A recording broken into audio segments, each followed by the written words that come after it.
Across the savannah, power was not announced. It was built stone by stone, march by measured march. Long before her name hardened into legend, Queen Amina moved within a world that rewarded discipline and punished hesitation, where cities survived by the strength of their walls and the resolve of those who commanded them.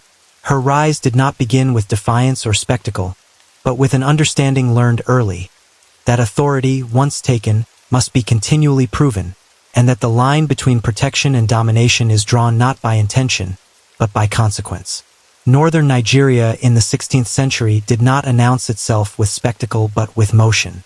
Dust rose along caravan routes long before travelers appeared, and the rhythm of hooves and footfalls carried news faster than messengers. Zaria stood alert within this landscape, its walls less a symbol of separation than a statement of readiness. Authority here was never abstract. It was measured in the ability to mobilize men, to secure trade, to respond before threats hardened into siege. The city existed because it could endure pressure, and those born into its ruling house absorbed this reality early. Amina entered a world where stillness invited danger and movement defined survival. Her childhood unfolded within courtyards shaped by discipline rather than comfort. The clang of metal, the thud of shields, and the murmured instructions of trainers formed a constant backdrop. Weapons were not ceremonial objects reserved for adulthood but tools whose presence shaped posture and awareness from the start. In Zaria, leadership was not inherited as ease but as obligation. The body itself became a site of preparation. Endurance mattered as much as lineage, and strength was not a trait admired from afar but one tested daily through labor and training. Amina's position as the daughter of the ruler placed her close to power but not insulated from its demands. She observed governance not as theory but as routine. Councils convened to address disputes over trade access, grazing land, and tribute obligations. Decisions carried immediate consequences, altering alliances and inviting retaliation. From the margins of these gatherings, she learned that authority was maintained through attention and resolve rather than proclamation. Silence, when it came, was deliberate, signaling control rather than absence. The city's economy reinforced these lessons. Caravans brought salt from the desert, leather goods from workshops, and enslaved people captured in conflicts beyond the walls. Each arrival tied Zaria to distant regions, expanding opportunity while multiplying risk. Trade routes were lifelines and vulnerabilities simultaneously. To control them required constant vigilance. Amina watched how guards were rotated, how messengers were dispatched, how leaders calculated response times.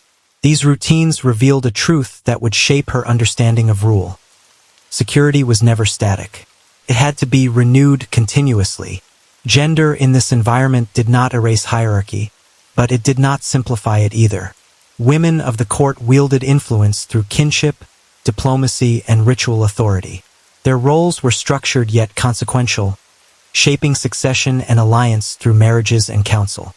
Amina grew within this framework, aware of its limits and possibilities. She was trained in skills expected of nobility, court etiquette, negotiation, and the management of households. But she was also drawn toward the physical disciplines that defined power more directly. Her interest did not arise as defiance but as alignment with the demands she observed around her. Training grounds offered clarity absent from court politics.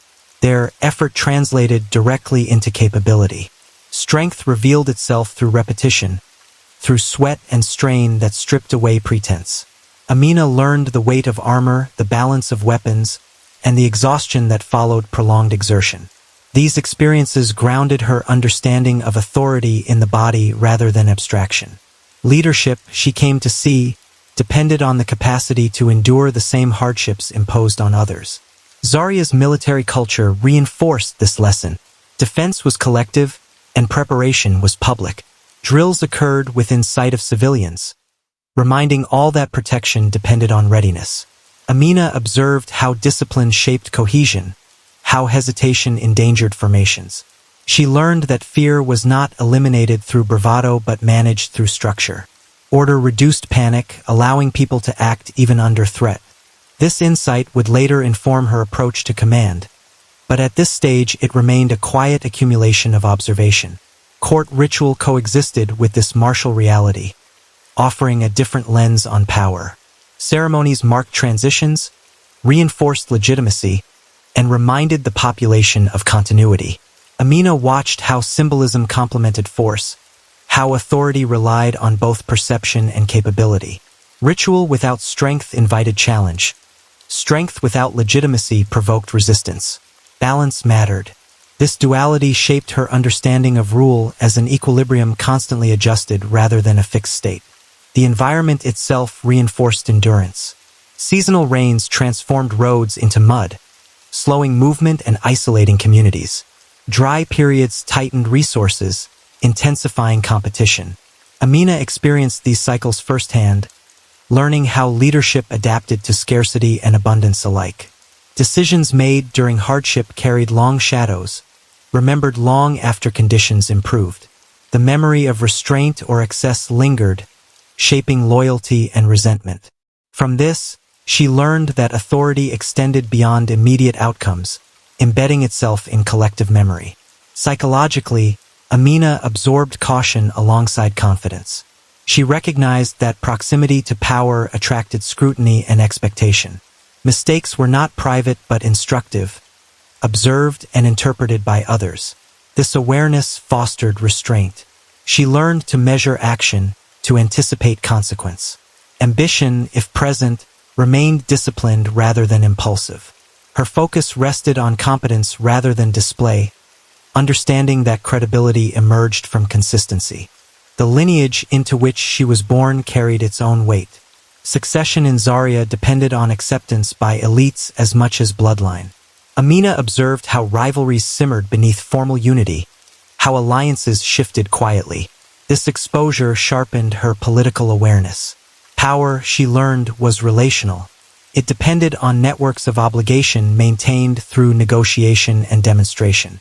Authority had to be recognized repeatedly, not assumed. As she matured, her physical presence altered perceptions. Strength challenged expectations without overturning them outright. Some viewed her training as preparation for contingency, others as symbolic reassurance of stability. Amina herself did not articulate a challenge to norms. She simply prepared. In a world defined by uncertainty, preparation was not provocation but prudence. Her discipline reflected the environment's demands rather than personal rebellion. This early phase of Amina's life did not predetermine her future actions, but it shaped her capacity to respond to opportunity. She learned to move within systems rather than against them, to understand their logic before altering their course. The pressures of Zaria forged attentiveness, patience, and resolve. Authority here was neither inherited lightly nor exercised casually.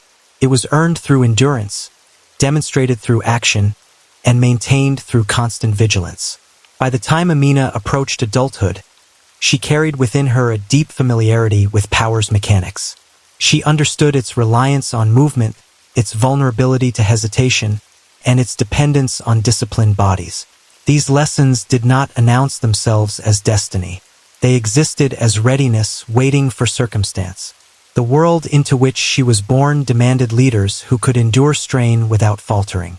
Amina's upbringing ensured that when the demands of rule intensified, she would not encounter them as abstractions, but as realities she had long been trained to meet. Amina's formation unfolded within the disciplined architecture of Hausa nobility, where education did not separate thought from action, and where learning occurred through proximity to consequence rather than abstraction.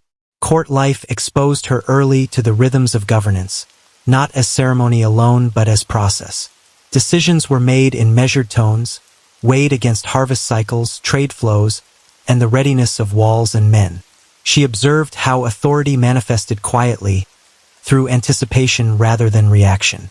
Elders spoke sparingly, aware that words carried obligation. Silence, when employed, was strategic, allowing outcomes to mature before intervention. In this environment, Amina learned that command was less about assertion than about timing, and that restraint often achieved what force could not sustain. Her education followed this logic. Instruction emphasized attentiveness, memory, and discipline alongside physical preparation. Tutors reinforced historical precedent, recounting earlier campaigns and the reasons some succeeded while others dissolved into prolonged resistance. These narratives were not offered as heroic tales, but as case studies in preparation and failure.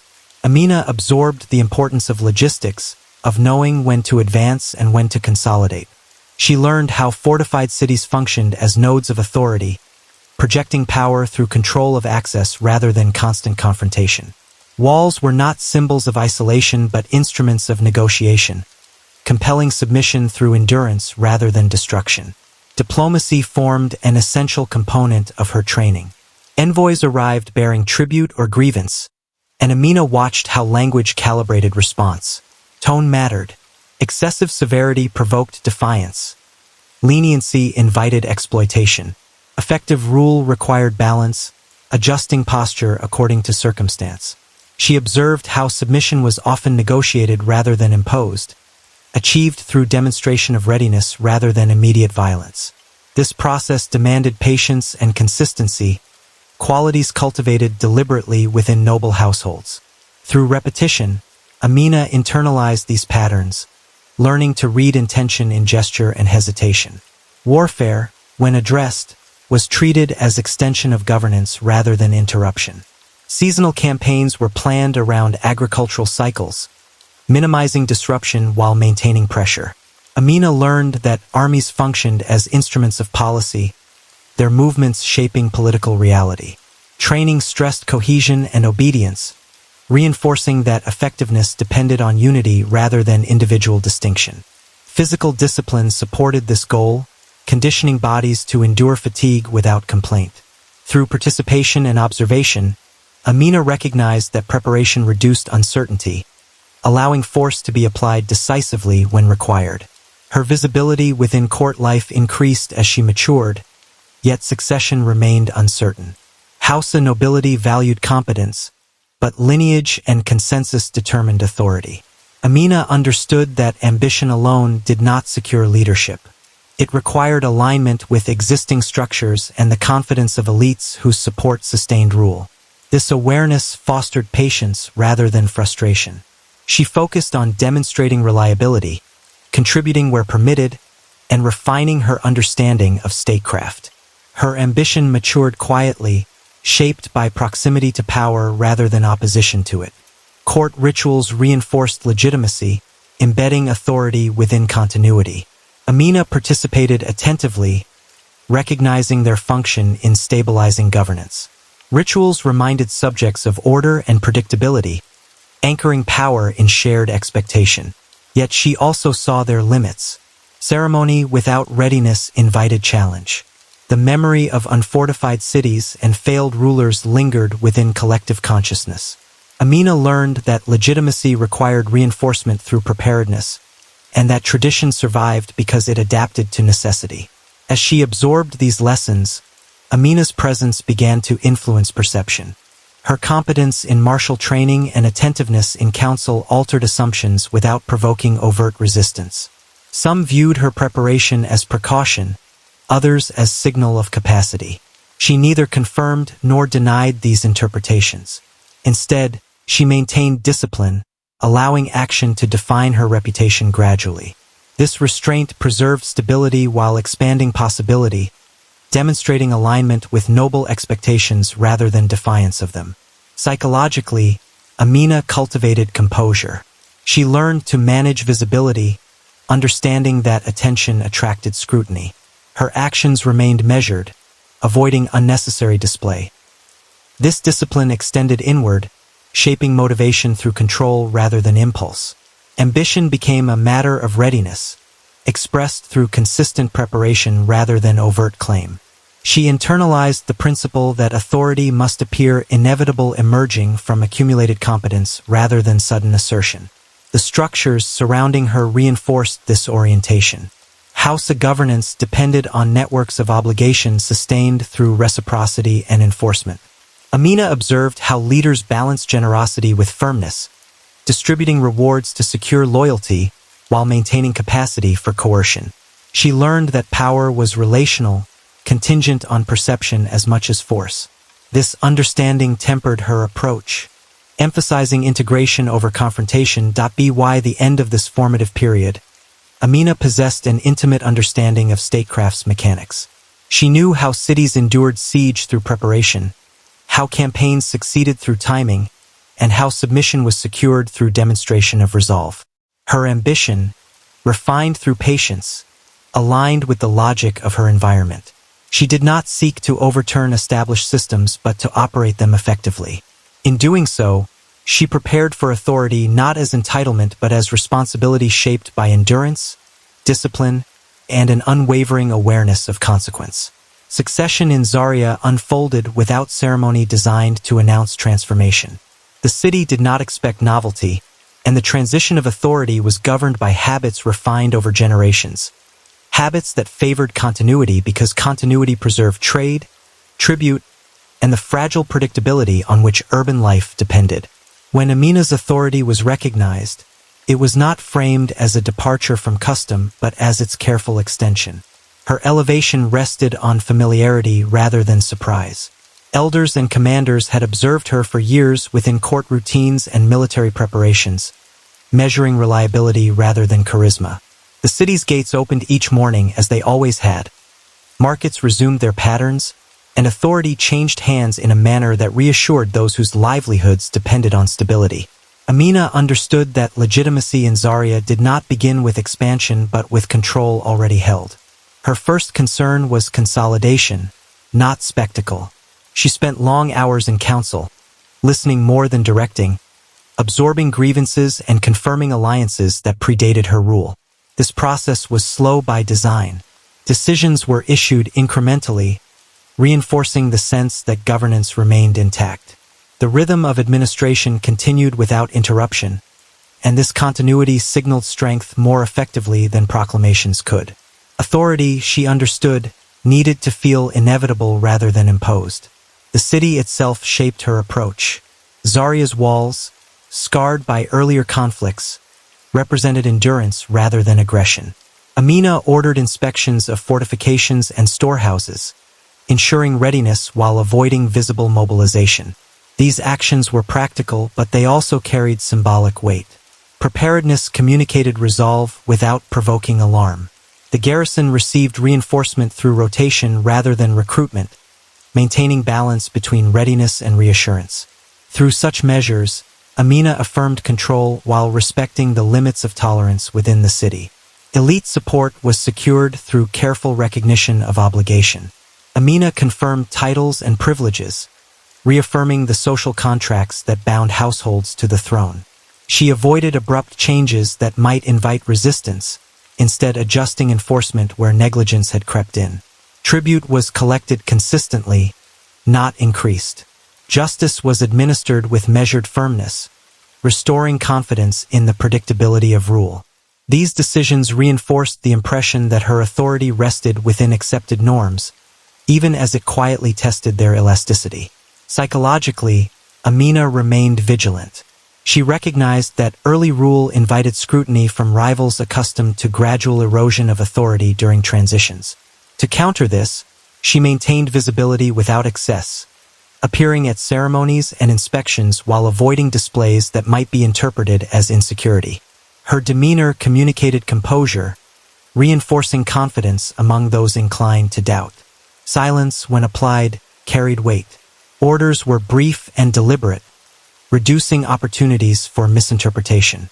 Beyond the city, dependencies required affirmation. Outlying settlements measured central authority through response time and consistency.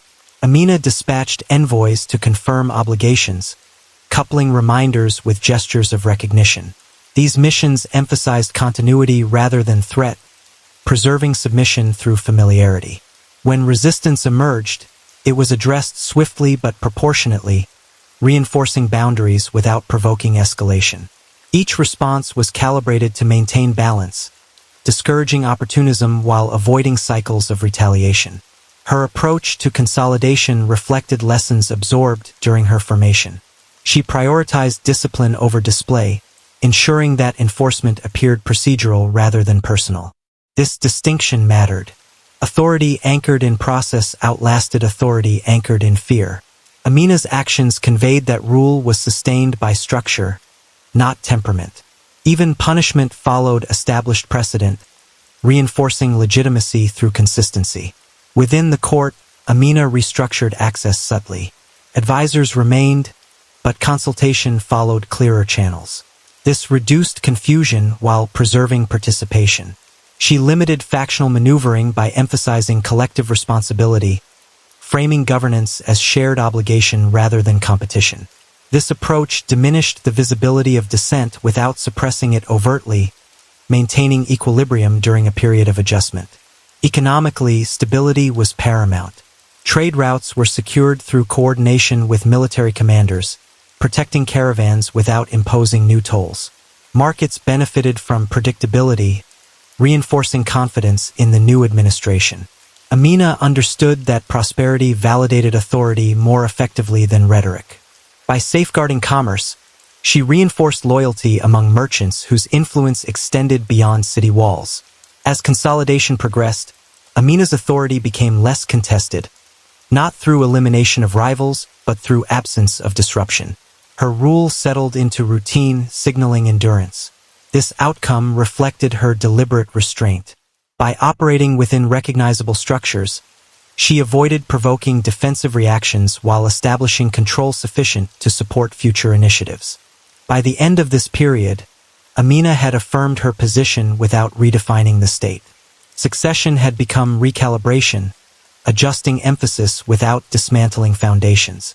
Her authority rested on disciplined enforcement and continuity, demonstrating that stability itself could be an instrument of power. The city endured, dependencies remained aligned, and governance resumed its measured pace. In this environment, Amina's rule took root not through conquest but through consolidation, preparing the ground for expansion governed by deliberation rather than impulse. With authority stabilized inside Zaria, the pressures beyond its walls could no longer be deferred. Power in the savannah was measured not by declarations but by movement of caravans, herds, and armed columns tracing routes that linked one fortified settlement to another. These corridors were the arteries of wealth and influence, and they were never neutral. Amina's attention turned outward with the same discipline that had governed consolidation. She did not announce expansion as destiny. Instead, she studied the terrain, the seasonal winds, and the obligations binding neighboring states to one another. Control of space, she understood, preceded control of people. Military action followed rhythms long familiar to the region. Campaigns began when rains softened the earth and ended before scarcity hardened resistance. This pattern was not romantic but practical, shaped by logistics rather than ambition. Amina respected these constraints, aligning her operations with cycles that sustained armies without exhausting the city that supplied them. Columns moved deliberately, carrying tools for fortification alongside weapons. The objective was not decisive battle but presence, establishing points of control that altered regional behavior over time. The first advances focused on routes rather than cities.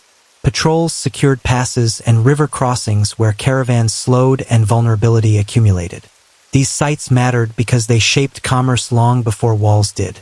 By positioning garrisons at these junctions, Amina redirected movement without immediate confrontation. Traders adjusted their paths, tribute followed protection, and influence expanded quietly. Each decision reinforced the logic of the previous one, building momentum through repetition rather than spectacle. Rival city-states responded cautiously. None interpreted these moves as isolated, yet few could justify immediate resistance. Amina's actions fell within accepted patterns of regional competition, avoiding gestures that might provoke coalition. This restraint was intentional. She allowed neighboring rulers to adjust gradually, presenting expansion as administrative correction rather than aggression. The absence of overt hostility preserved options while steadily narrowing them. When confrontation became unavoidable, it was managed with precision. Engagements were brief and localized, designed to demonstrate capacity without inflicting unnecessary devastation. Amina's forces emphasized discipline over pursuit, withdrawing once objectives were secured. This approach limited cycles of reprisal, preserving long-term stability. Warfare functioned as enforcement, reinforcing say over space rather than annihilating resistance. Survivors remained assets, not liabilities. Fortification followed swiftly. Earthworks and walls rose at strategic points, transforming temporary presence into enduring authority. These structures were not grand but functional, symbols of permanence rooted in labor rather than intimidation. Garrison life settled into routine, linking outposts to Zaria through supply and command.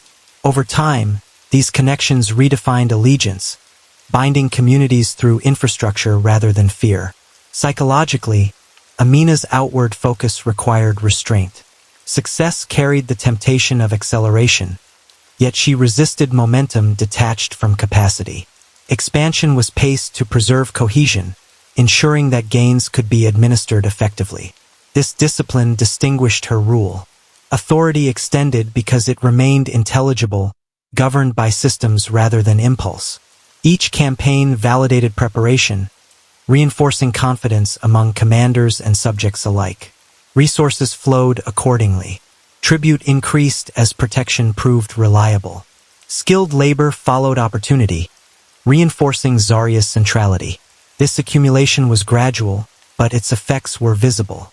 Markets diversified, military provisioning stabilized, and administrative reach extended beyond immediate control. Expansion became self-reinforcing, not through coercion but through alignment of interests. The physical strain of campaigning shaped decisions as much as strategy. Soldiers endured heat and dust, their endurance sustained by routine rather than zeal. Amina observed these limits closely. She rotated forces, preventing fatigue from undermining discipline. This attention to condition preserved effectiveness and loyalty, reinforcing trust between leadership and ranks.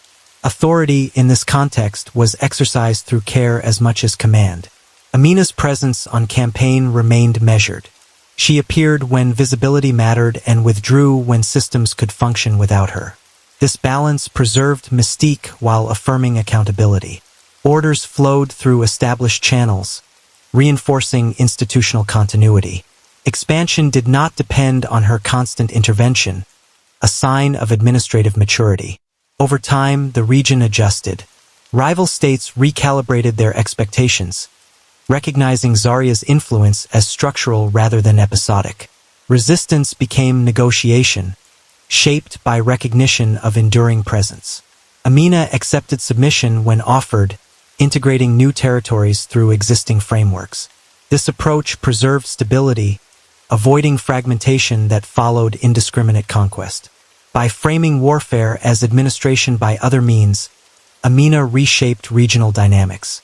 Expansion did not disrupt order but extended it, redefining boundaries through fortification and governance.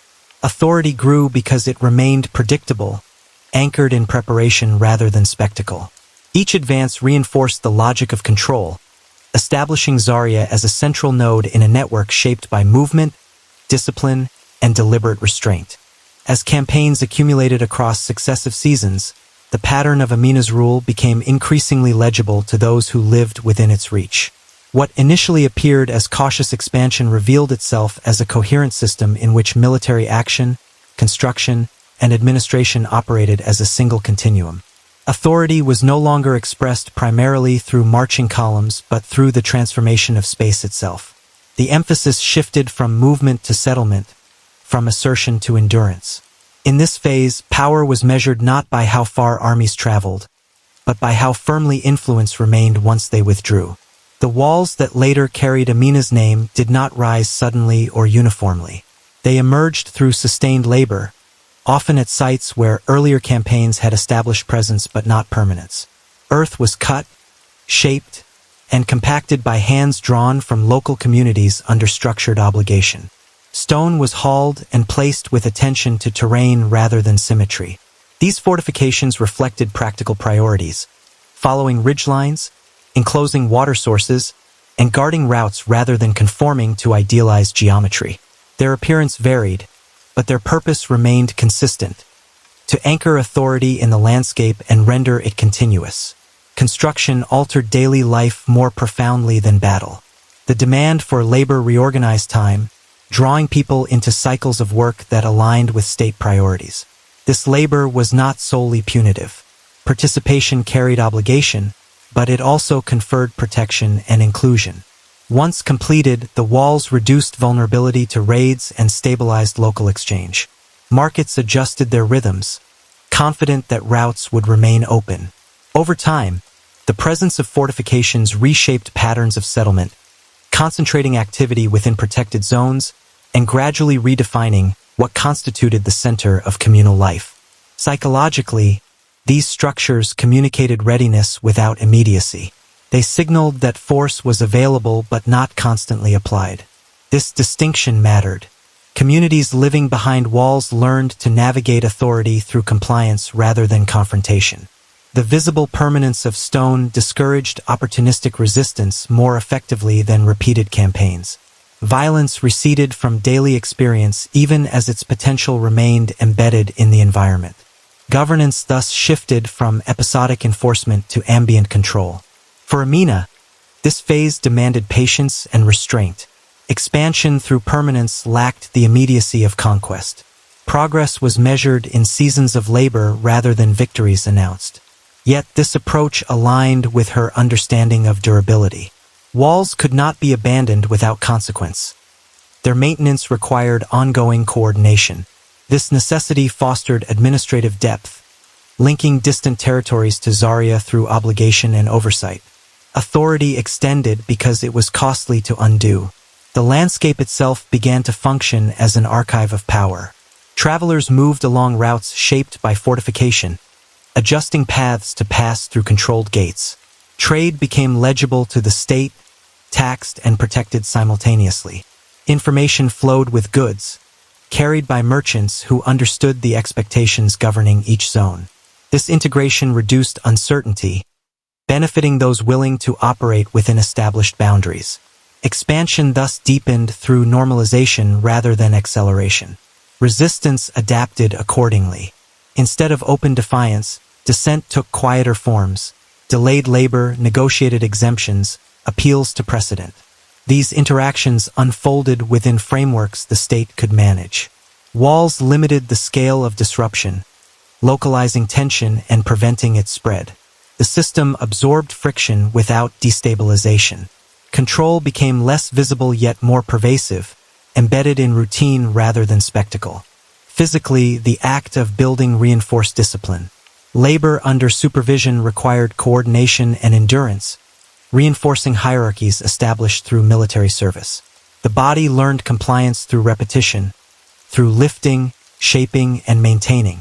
This discipline translated into broader expectations of order. Authority became tangible, felt through strain and routine rather than fear alone. Amina's visibility during this phase was selective.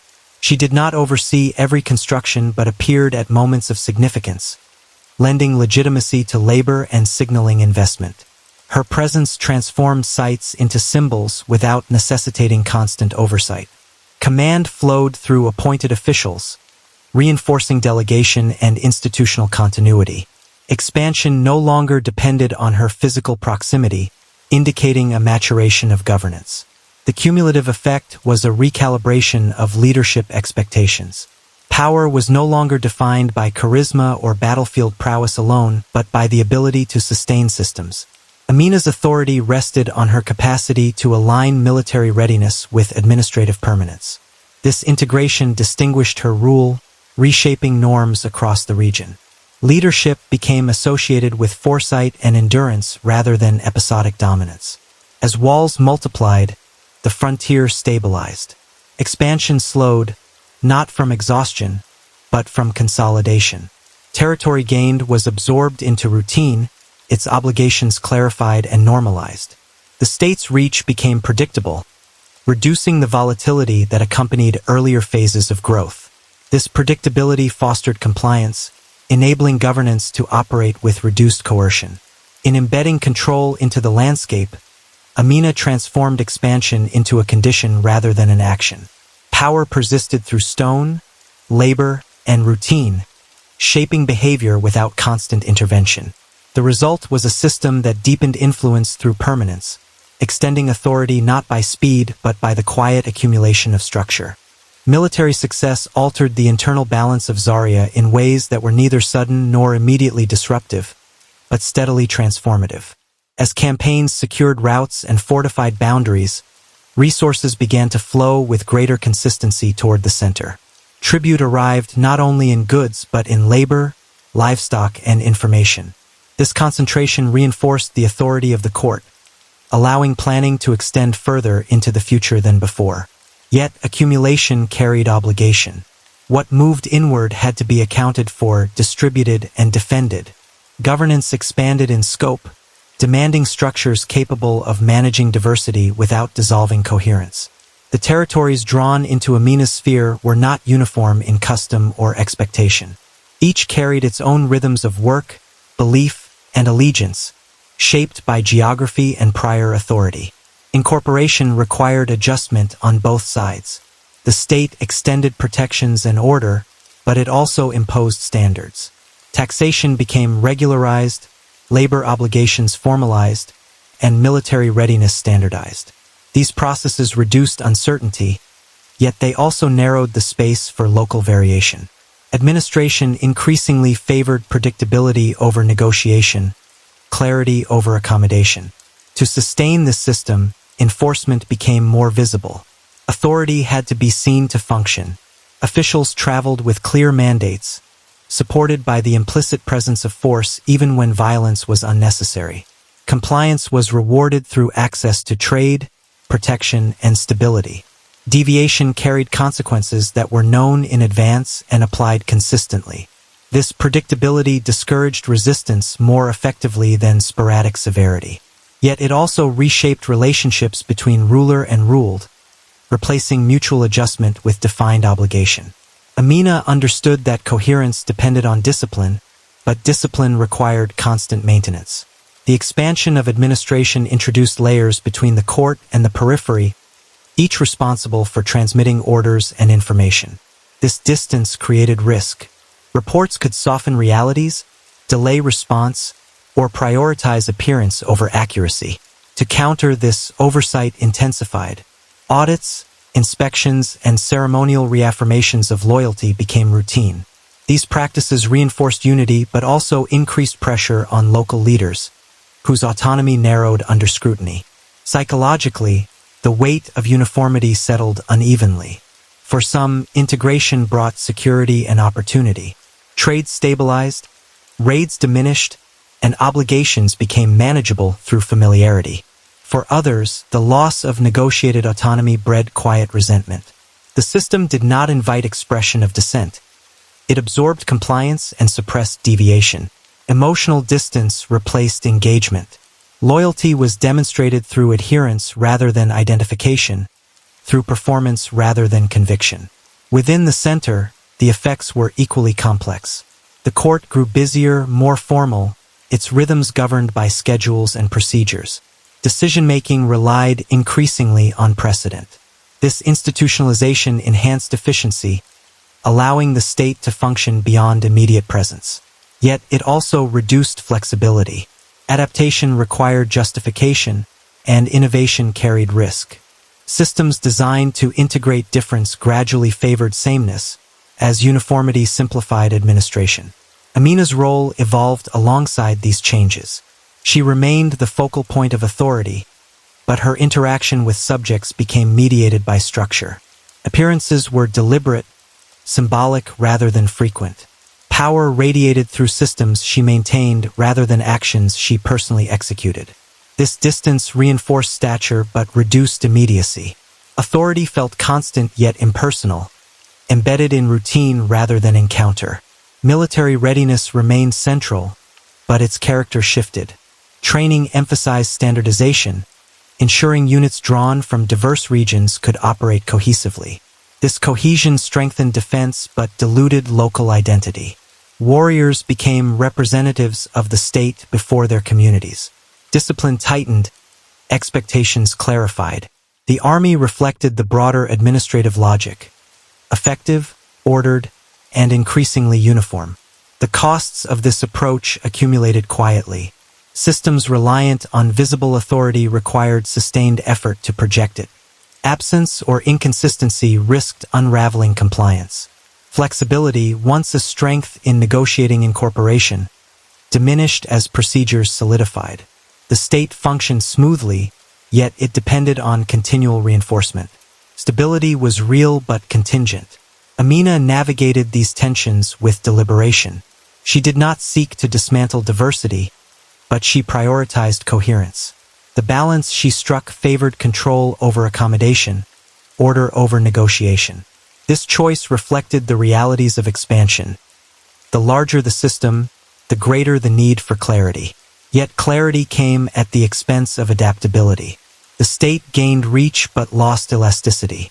Daily life within the expanding sphere reflected this trade-off. Markets operated reliably, roads remained secure, and disputes followed established channels. At the same time, initiative narrowed. Decisions flowed downward, expectation upward. The margin for improvisation shrank. Stability was maintained, but it required vigilance from those enforcing it and endurance from those living within it. The environment itself bore the marks of this shift. Fortifications stood maintained, routes monitored, boundaries defined. Movement followed prescribed paths. The landscape communicated order as clearly as decree. Authority was not questioned openly, but neither was it embraced emotionally. It was accepted as condition rather than relationship. This phase of Amina's rule demonstrated the limits of success. Expansion brought complexity that demanded consolidation. Consolidation required enforcement that narrowed flexibility. The system achieved coherence, yet it did so by prioritizing uniformity over negotiated autonomy. Stability improved, but it rested increasingly on visible authority rather than shared identification. The chapter closes within this equilibrium. The state functions efficiently, its mechanisms aligned, its reach secure. Yet beneath this order lies a subtle tension, not yet disruptive but inherent. Power has achieved breadth, and in doing so, it has reshaped the terms of governance. What follows will depend not on conquest, but on how this balance between control and cohesion is sustained.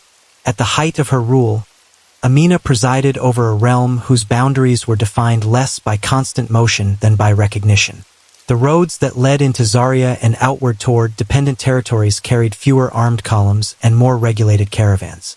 Trade moved under watch rather than threat, its rhythms shaped by expectation of order. The presence of her authority was felt even where her soldiers were not, embedded in reputation that traveled ahead of force. Deterrence reduced the need for continual campaigns, yet it did not lessen the demands of rule. It altered them, shifting attention from acquisition to preservation. This transition tested structures forged for expansion. Systems designed to mobilize quickly, to extract resources efficiently, and to impose clarity on newly incorporated regions now faced a different challenge. Stability required patience. Administration became less about decisive action and more about sustained vigilance. The pace of governance slowed, not because capacity diminished, but because maintenance demanded careful calibration. Every adjustment carried the risk of unsettling balances that had been achieved through years of disciplined enforcement. Daily governance reflected this recalibration. Orders still flowed outward with authority, but they concerned routine rather than emergency. Grain allocations, market regulations, and garrison rotations replaced preparations for campaign. The work of rule became quieter, more procedural. Officials measured success not by conquest but by absence of disruption. Silence in the realm signaled effectiveness, yet it also concealed emerging strains. Without overt conflict to focus attention, subtle imbalances required sharper perception to detect. Psychologically, this phase demanded restraint. Amina's instincts had been shaped by movement, by reading terrain and adversary. Consolidation required a different discipline. Patience with processes that yielded no immediate proof of success. Authority had to be exercised through consistency rather than demonstration. This restraint was not passive. It required continuous engagement with reports, assessments, and rituals that reaffirmed loyalty. The absence of external threat intensified internal scrutiny, as attention turned inward to the coherence of the system itself. The balance between control and consent grew increasingly delicate. During expansion, obedience had been reinforced by momentum and reward. Success created opportunity, drawing allegiance through tangible benefit. In consolidation, rewards stabilized. Obligations remained, but advancement slowed. For those within the system, this shift altered perception. Compliance continued, yet motivation subtly changed. Authority was accepted as condition rather than shared project. Maintaining legitimacy now required attentiveness to morale, even as overt dissent remained suppressed. Amina relied on established mechanisms to sustain this balance. Ceremonial reaffirmations of allegiance took on greater importance, reinforcing connection between center and periphery. Tribute and attendance became symbolic as much as practical, reminders of inclusion within a larger order. These rituals consumed time and resources, yet they anchored authority in visibility. Without them, distance risked eroding recognition. Administration grew denser. Records accumulated, procedures formalized. This increased reliability but reduced flexibility. Local officials operated within narrower parameters, less able to adapt to circumstance without approval. Such standardization minimized variance but heightened dependence on central judgment. Errors, when they occurred, propagated more widely. The system's strength lay in uniformity, but that same uniformity magnified miscalculation. The environment mirrored this controlled stillness. Fortifications stood maintained, patrols routine. Markets operated predictably, their order a visible sign of governance. Yet movement felt measured. People traveled with awareness of regulation, speaking carefully, adhering to expectation. The sense of security was real, but it carried an undercurrent of restraint. Stability required constant reinforcement, not through fear alone, but through habit. For Amina, authority at this stage was less about command than endurance. The realm functioned because she remained attentive. Absence risked drift. Her presence, whether physical or symbolic, remained central. This concentration of responsibility limited delegation. Trust existed, but it was structured through oversight. The burden of continuity rested heavily on leadership, demanding sustained focus. Externally, rivals adjusted to this equilibrium. The absence of aggressive expansion reduced provocation, but it did not eliminate vigilance. Deterrence required demonstration of readiness even without intent to advance. Military exercises continued, formations drilled. These displays reassured subjects and signaled strength to observers. The cost of readiness persisted, even as its application diminished. Over time, the redirection of energy became evident. Resources once devoted to movement now sustained maintenance. Roads were repaired, garrisons supplied, walls reinforced. This investment preserved order but yielded no visible expansion. Success became measured in durability rather than growth. Such success was harder to celebrate, its benefits cumulative rather than immediate. The tension inherent in this phase lay not in instability, but in fragility. Systems built for decisive action adapted imperfectly to stasis. Authority remained unquestioned, yet its foundations required careful tending. Amina navigated this terrain with deliberation, aware that erosion often begins unnoticed. Her rule during this period demonstrated not only strength, but the limits of structures forged under different conditions. The chapter closes within this sustained equilibrium. The realm endures orderly and respected, its borders secure. Yet the demands of preservation weigh differently than those of conquest. Power remains intact, but its maintenance requires a vigilance as exacting as any campaign. The future will hinge on how this balance is managed, not through force alone, but through continued attention to the subtle interplay between authority and consent. Later years emphasized endurance over innovation, and this shift was felt not through sudden change but through the slow settling of habits into permanence. Systems once animated by urgency now operated through repetition, their authority sustained by memory of earlier strength rather than continuous demonstration. Orders were followed because they always had been, because deviation carried known consequences, and because the structure itself appeared immovable. This endurance preserved order, yet it subtly altered the character of rule, replacing adaptive judgment with procedural certainty. Daily life across the realm reflected this condition. Markets opened on schedule, tribute arrived predictably, and garrisons maintained their rotations with practiced efficiency. The sounds of governance were familiar: the measured exchange of goods, the cadence of commands, the quiet acknowledgement of authority. These routines created stability that felt reliable, even comforting.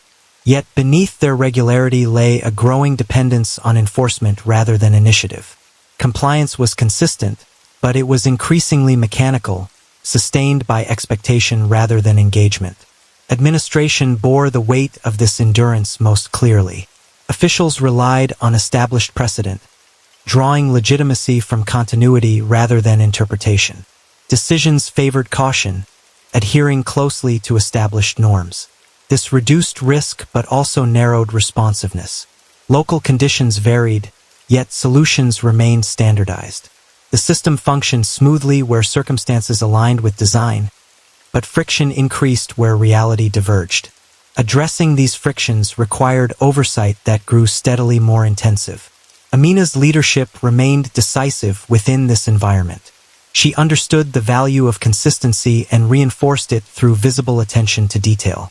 Her authority was expressed through confirmation rather than experimentation, through reinforcement of structures that had proven effective. This approach preserved coherence, yet it also bound leadership more tightly to maintenance. The scope for transformation diminished, not through lack of capacity, but through recognition that change itself could destabilize carefully balanced arrangements. The psychological dimension of rule shifted accordingly.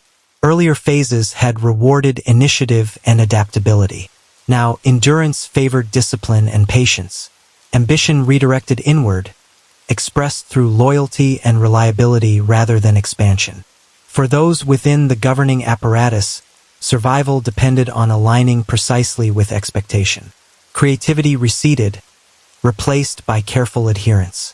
This ensured predictability, but it also limited the system's ability to absorb novelty without strain. Local tensions, once resolved through integration or movement, accumulated under this static order. Differences in custom, resource distribution, and obligation did not disappear. They persisted beneath the surface of compliance. Managing them required surveillance and periodic intervention. These actions maintained peace, but at cost. Oversight expanded, consuming attention and resources. The system remained stable, yet increasingly reliant on monitoring to sustain that stability. The environment itself bore signs of accumulated obligation. Infrastructure required constant upkeep. Fortifications demanded repair, roads maintenance, storage facilities vigilance. Each component depended on uninterrupted labor and supply. These demands bound communities tightly to the center, reinforcing dependence while reducing autonomy. Stability endured, but it was sustained through continuous effort rather than organic balance. For Amina, this phase of rule required endurance of a different kind. Leadership demanded sustained presence and concentration. Decisions multiplied, each modest in scope yet significant in aggregate. The absence of dramatic challenge did not ease burden. It transformed it into constancy. Authority became a responsibility of vigilance, where lapse risked gradual erosion rather than immediate threat. The relationship between ruler and realm grew more distant in tone, though not in control. Communication remained formal, structured through channels designed to preserve order. Information traveled upward filtered by caution, emphasizing stability over problem. This preserved confidence but obscured emerging pressures. The system's success in enforcing discipline made candid reporting less necessary and less safe. As a result, adjustment lagged behind reality. Externally, the realm's reputation continued to deter aggression. Neighbors respected its endurance, understanding the cost of confrontation. This reduced immediate threat but reinforced internal focus. Without external pressure to catalyze change, internal dynamics defined the limits of adaptation. Endurance protected boundaries while constraining evolution. The cost of maintaining dominance across extended territories became increasingly visible in effort rather than resistance. Resources flowed steadily towards sustaining order. Labor was allocated to maintenance, vigilance, and compliance. These demands were met, but they accumulated fatigue. Stability persisted, yet it required continuous reinforcement, leaving little margin for renewal. Amina's authority remained intact throughout this period, grounded in established legitimacy and consistent enforcement. Her decisiveness preserved coherence even as innovation slowed. The realm functioned orderly and predictable, its systems reliable within known parameters. Yet this reliability carried weight. Each year of endurance added layers of obligation that required management. The chapter closes within this sustained condition. Order endures, not through momentum, but through memory and routine. The structures built through strength continue to hold, yet their maintenance reveals the cost of extended dominance. Stability remains disciplined and intact, but it is sustained by effort as much as by allegiance. The future will be shaped by how this endurance is carried forward, whether routine continues to suffice or whether adaptation becomes unavoidable within the weight of accumulated control. Amina's death passed without spectacle, registered first through absence rather than upheaval. There were no immediate ruptures in command, no sudden unraveling of order. Routines continued, gates opened, tribute was collected, patrols moved along established routes. The machinery of governance, refined over decades, did not stall simply because the hand that once guided it was gone. This continuity reflected the durability of the structures she had built, systems designed to function through repetition and discipline rather than constant reinvention. Yet absence altered the atmosphere. Authority no longer carried her presence as reference point, and this subtle shift exposed the character of the state she left behind. Orders still moved outward efficiently, but their origin felt less immediate. Where command had once been anchored in a known figure, it now flowed through offices and intermediaries. This transition tested whether obedience had been internalized as norm or maintained through proximity to power. In many places, the difference was scarcely visible. In others, it became quietly decisive. Succession followed established conventions, prioritizing continuity over rupture. New leadership stepped into roles defined by precedent, inheriting both authority and obligation. They relied on existing administrative networks, garrisons, and tribute systems. These structures proved capable of sustaining daily governance. Markets remained regulated, defenses maintained, and communication preserved. The state did not dissolve into disorder. It adjusted its rhythm, absorbing change through habit. However, the unevenness of integration across the realm soon became apparent. Territories most closely incorporated into the core retained alignment with little resistance. Their obligations were familiar, their benefits tangible, and their administrative links strong. In peripheral regions, where authority had been newer or more reliant on personal demonstration, adherence softened. Compliance did not vanish, but it required reinforcement. Tribute arrived late, garrisons demanded attention, and local leaders tested boundaries cautiously. This divergence illuminated the dual nature of Amina's legacy. Where systems had been embedded deeply, authority endured. Where control had depended more heavily on her direct oversight or reputation, it weakened. The distinction did not produce immediate rebellion, but it reshaped priorities. Resources were redirected toward maintaining cohesion in less secure areas, revealing the limits of expansion achieved through speed and enforcement rather than prolonged integration. Psychologically, the realm entered a phase of reassessment. Fear associated with Amina's decisiveness lingered, but it lacked renewal. Memories of enforcement continued to shape behavior, yet over time, memory alone proved insufficient to compel the same level of compliance. New leaders had to establish legitimacy not through her shadow alone, but through their own consistency.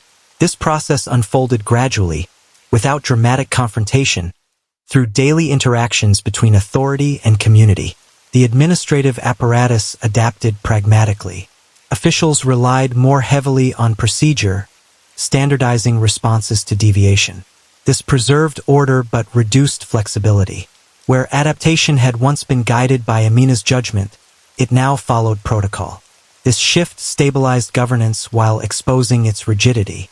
The system functioned, but it did so within narrower parameters, less responsive to local nuance. Militarily, deterrence remained effective in the short term. Neighboring polities continued to respect the state's capacity, recognizing that its forces and fortifications remained intact. Yet the symbolic weight of Amina's leadership could not be transferred fully. Reputation endured, but it required maintenance. Successors faced the task of preserving deterrence without the singular authority that had originally established it. Within the governing elite, dynamics shifted subtly. Loyalty reorganized around offices rather than individuals. Alliances formed based on shared interest in stability.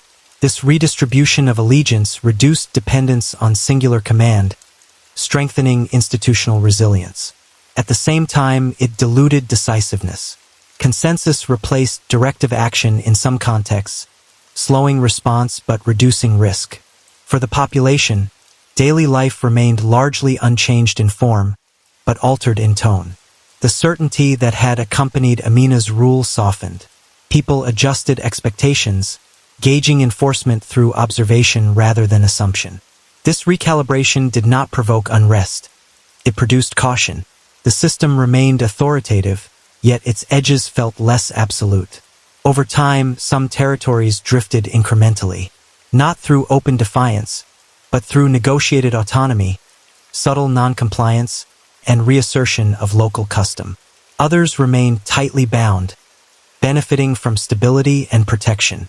The state did not fracture, but it rebalanced, contracting in some areas while consolidating in others. This adjustment reflected the uneven depth of authority established during expansion.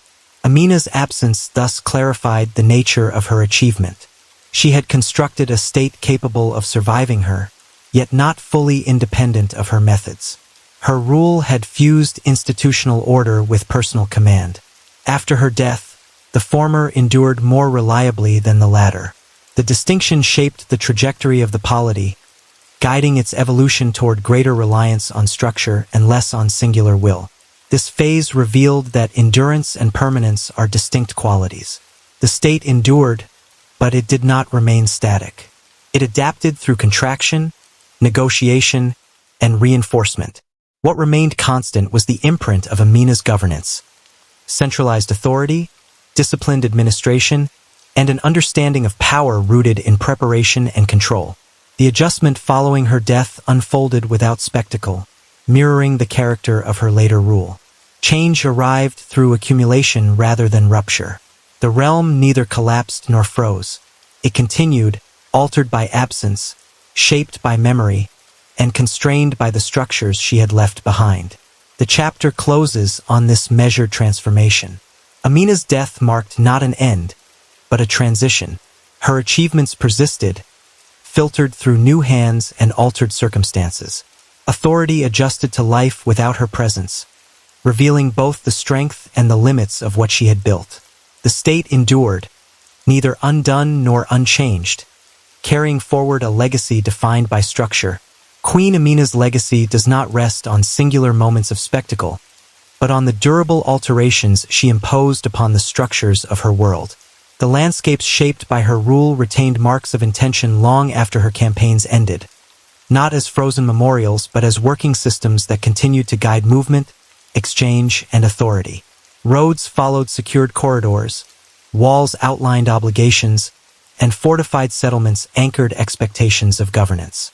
These were not symbols erected for remembrance, but functional components of a political order recalibrated through disciplined force and careful administration. Her transformation of power lay in method rather than defiance. Amina did not seek to overturn the principles that governed Hausa political life. She operated within them, absorbing their logic and extending their application with consistency that surpassed precedent. Authority remained tied to lineage, military capacity, and control of trade, yet her leadership demonstrated that mastery of these principles did not depend on gendered exclusion. Her presence did not rewrite law, it redefined who could embody it. In doing so, she shifted expectations without requiring ideological confrontation, allowing transformation to emerge through example and result. Trade networks altered subtly under her influence, Secured routes reduced risk, encouraging sustained exchange rather than episodic movement. Markets expanded in reliability, and taxation became predictable. This stability benefited both state and merchant, reinforcing allegiance through material advantage. The effects endured beyond her lifetime, as traders continued to favor corridors shaped by her campaigns. Economic memory preserved her impact even as political authority shifted, embedding her legacy within daily transactions rather than ceremonial recounting. Settlement patterns followed similar logic. Fortifications associated with her name did more than deter attack. They structured habitation. Communities clustered around protection, adjusting labor and agriculture to support garrisons and supply lines. These adaptations reshaped social organization, tying livelihood more closely to state presence. Even as direct control softened in some regions, the physical imprint of her governance remained, guiding movement and interaction through spatial constraint and opportunity. Within Hausa history, Amina's rule recalibrated perceptions of female authority without framing it as anomaly. Oral traditions preserved her as warrior and ruler, yet their endurance reflects acceptance rather than astonishment. She became reference rather than exception, a figure cited not to challenge norms but to illustrate their breadth. This incorporation into historical memory speaks to the quiet effectiveness of her leadership. By succeeding within existing frameworks, she rendered her authority legible and repeatable, even if rarely replicated. Her military legacy is often foreground, yet it gains fuller meaning when understood as administrative foundation. Warfare under Amina served governance, establishing conditions for predictable rule. Campaigns followed seasonal rhythms, respecting logistical limits and labor cycles. Victory mattered less than consolidation, and force functioned as instrument rather than expression. This restraint distinguished her approach, ensuring that expansion produced systems capable of maintenance rather than territories dependent on constant coercion. The psychological dimension of her legacy is equally significant. Authority under Amina was experienced as reliable, even when demanding. Compliance emerged through clarity of expectation, reducing uncertainty that often breeds resistance. This reliability persisted in memory, shaping later judgments of leadership. Subsequent rulers were measured against standards of discipline and preparedness she had normalized. In this way, her influence extended into evaluative frameworks, shaping how power itself was understood. Yet her legacy also reveals limits inherent in systematized strength. The structures she built required continual upkeep. Walls eroded, garrisons demanded supply, and administrative coherence depended on vigilance. After her death, these systems endured unevenly, reflecting the balance she had maintained between enforcement and integration. Where alignment had been deep, authority persisted. Where it had been thin, it loosened. This outcome underscores that even disciplined power carries constraints shaped by geography, labor, and consent. Remembered primarily as a warrior, Amina is more accurately understood as an architect of power. Her campaigns were blueprints for governance, her fortifications frameworks for administration. She demonstrated that strength, when organized and applied with patience, could reshape societies without reliance on spectacle. This architecture of authority did not eliminate tension or guarantee permanence, but it extended control in ways previously unachieved. Her life offers insight into how leadership operates within constraint. She neither rejected tradition nor surrendered to it. Instead, she navigated its boundaries with precision, expanding their reach through disciplined application. This approach produced transformation that felt incremental yet proved enduring. It also exposed the costs of such transformation, revealing how stability achieved through force demands continual reinforcement. The endurance of her legacy lies in this balance between achievement and limitation. Amina's rule reshaped expectations of leadership, trade, and defense, leaving material and cultural traces that persisted across generations. At the same time, it demonstrated that power sustained through systematized strength remains bounded by human and environmental realities. Control can be extended, but not without cost. Order can be imposed, but not without maintenance. In this sense, her story resists simplification. She was neither anomaly nor abstraction, but a ruler shaped by and shaping her environment. Her achievements emerged from discipline, preparation, and adherence to the logic of her world. Her limits emerged from the same sources. Together, they form a legacy defined not by exception, but by transformation grounded in method. Queen Amina's life thus becomes instruction rather than legend. It illustrates how authority can be expanded through mastery rather than rupture, and how such expansion redefines both possibility and restraint. Her legacy endures not as myth alone, but as altered landscape, institutional memory, and recalibrated expectation, quietly asserting that power, when systematized, can change the shape of history while remaining subject to the limits that sustain it.